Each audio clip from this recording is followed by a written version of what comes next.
اور قرآن کریم کی وہ آیات جو حضور علیہ الصلوۃ والسلام نے مشرکین کے سامنے پیش کی.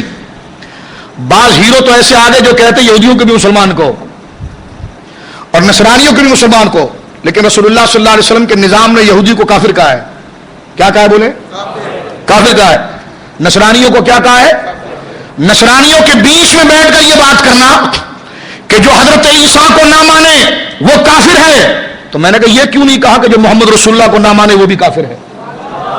یہ آدھی بات کیوں کہ انگریزوں کو خوش کرنے کے لیے، امریکہ کو خوش کرنے کے لیے. یہ کون سا دین و دھرم ہے؟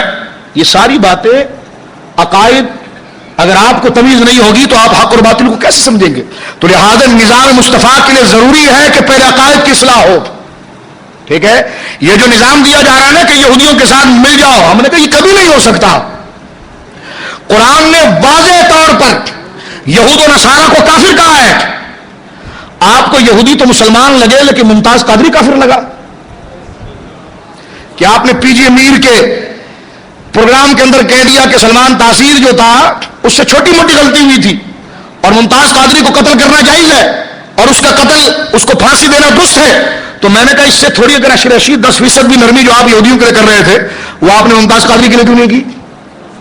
اور کہنے لگے سلمان تاثیر سے درمیان میں لفظ جوڑنے کے لیے آگے بات لا رہا ہوں کہ یہ کرنٹ ایشوز ہے نا، اس پر نظر رکھنا بھی تو نظام مصطفیٰ ہے نا. اس پر نظر رکھنا اور الجھنوں کو سلجھانا شرعی قواعد سے، یہ بھی تو نظام مصطفیٰ ہے. یہ کہنا کہ سلمان تاثیر نے کوئی خطا نہیں کی تھی اور اس کا ایسا کوئی قصور نہیں تھا، تو میں نے کہا خطا تو پھر وہ آسیہ ملونہ نے تو کی تھی نا، جس نے حضور کی شان میں بکواسے کی، جو FIR موجود ہے. کہنے لگے جی ہاں کی تھی. میں نے کہا تو جیل میں کون ملنے گیا تھا اس سے؟ کوئی مسلمان گیا تھا یا تاثیر گیا تھا؟ کہا جی تاثیر گیا تھا. ہم نے کہا تاثیر نے وہاں پر بیٹھ کر اس کو تھپڑ مارا تھا یا مسلمانوں کے منہ پر جوتا مارنے کی کوشش کی تھی؟ مسلمانوں کے.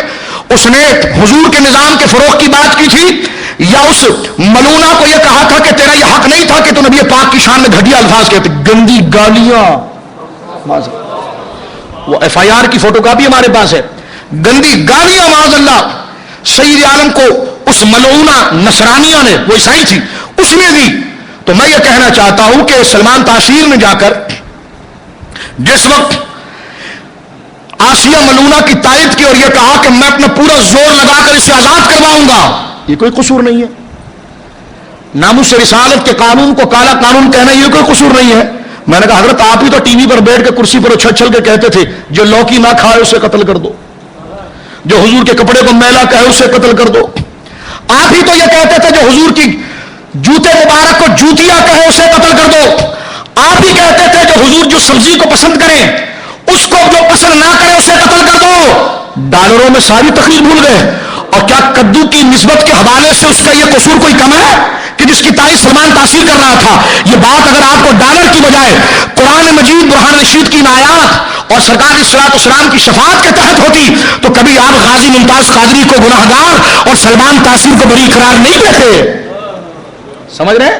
یہ جب تک نظام مصطفیٰ کی پختگی آپ کے دل و دماغ کے اندر نہیں آئے گی تو نام نہاد شیخ الاسلاموں کو بھی آپ اپنا گرو بناتے رہیں گے. لیکن جب قرآن کی آیات اور قرآن کا یہ نظام جو شریعت مطہرہ نے دیا ہے یہ آپ کے سامنے آئے گا. اور اس وقت ہر مسلمان پر یہ چیلنج ہے کہ یہ اس وقت کھڑے ہو کر نظام مصطفیٰ کے لیے کیا کرتا ہے، اور اس کی بڑی ثبوت اہل سنت و جماعت کے لیے ممتاز قادری ہے. تو جمعے کے دن تیار ہو، جمعے کے لیے تیار ہو. آپ نے ہاتھ نہیں اٹھایا، آپ بھی اٹھا دیں ہاتھ، کوئی مسئلہ نہیں. تیار ہے؟ ہاں. علماء اہل سنت کی طرف سے اجماعی یہ قول ہے کہ جناب یہ کوئی توڑ پھوڑ اس پرامن ہڑتال ہے اور احتجاج کا یہ طریقہ ہے جو اس کو حقوق العباد کے خلاف کا ہے وہ پاگل کا بچہ ہے. اس نے دین کو سمجھا نہیں، وہ زیادہ شانہ بن رہا ہے. اس کو دین پتہ ہی نہیں ہے، اس کو یہ پتہ ہی نہیں کہ حقوق العباد کا مقابلہ جب رسول اللہ کے ساتھ ہوگا تو کس چیز کا تحفظ ہوگا، اس کو پتہ ہی نہیں ہے. سمجھ رہے میری بات آپ؟ تو لہذا اپنے جوش و جذبے کو ناموس رسالت کے لیے محفوظ رکھے اور اس نے جو کام کیا وہ ناموس رسالت اور نظام مصطفی کے قرار کے لیے کیا ہے. اور میں آگے بات اس حوالے سے آپ کی خدمت درج کرنا چاہتا ہوں اور اسی پر میں اپنی گفتگو کو مکمل کروں گا. آئیے یہاں پر ایک بات جو نظام مصطفیٰ کے حوالے سے میں پیش کروں گا، کرنٹ ایشو ہے درمیان میں نے لایا اس لیے کہ کس کی ذہن اگر اس میں مشوش یا کوئی کنفیوز تھا تو اس بات کو کلیئر کر لے.